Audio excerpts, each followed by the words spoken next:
الحمد لله نحمده ونستعينه ونستغفره ونؤمن به ونتوكل عليه ونعوذ بالله من شرور أنفسنا ومن سيئات أعمالنا من يهده الله فلا مضل له ومن يضلل فلا هادي له وأشهد أن لا إله إلا الله وحده لا شريك له وأشهد أن سيدنا ومولانا محمدا عبده ورسوله أما بعد فأعوذ بالله من الشيطان الرجيم بسم الله الرحمن الرحيم ولا تتمنوا ما فضل الله به بعضكم على بعض للرجال نصيب مما اكتسبوا وللنساء نصيب مما اكتسبن واسألوا الله من فضله إن الله كان بكل شيء عليما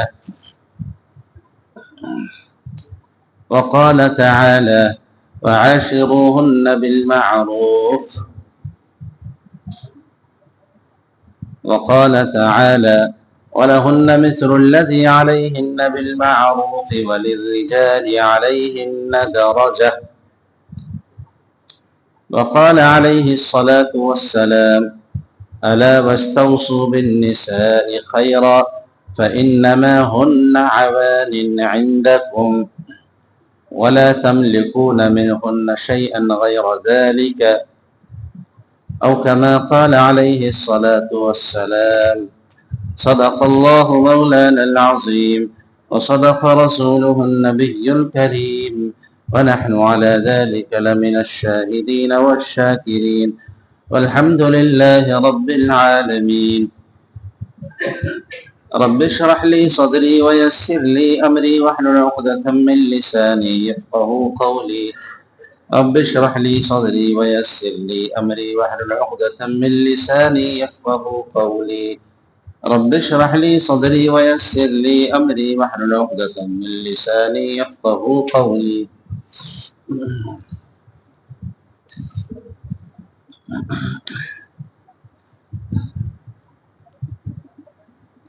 انسانوں میں ایک صنف ہے جسے ہم عورت کہتے ہیں۔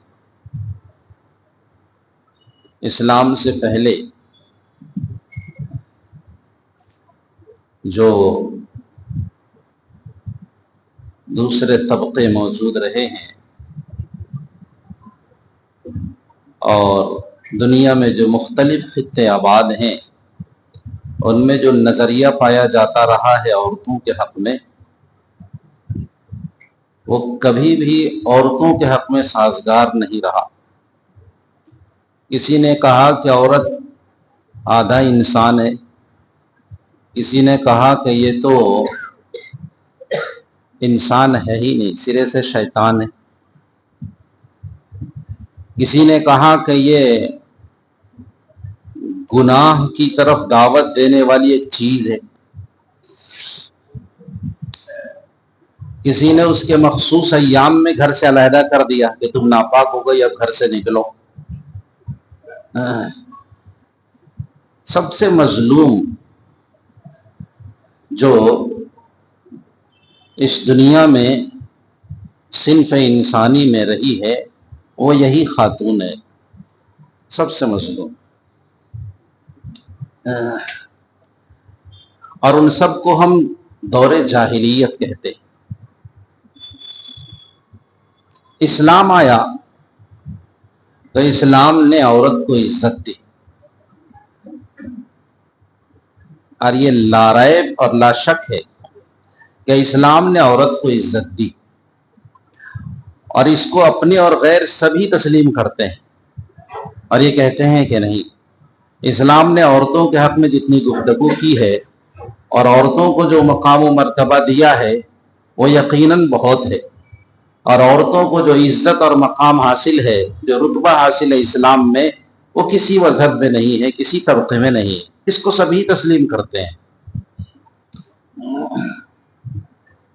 حتیٰ کہ وراثت کا تصور نہیں تھا، اسلام نے وراثت کا تصور دیا۔ اسلام نے ماں بہن کی عزت کو بتایا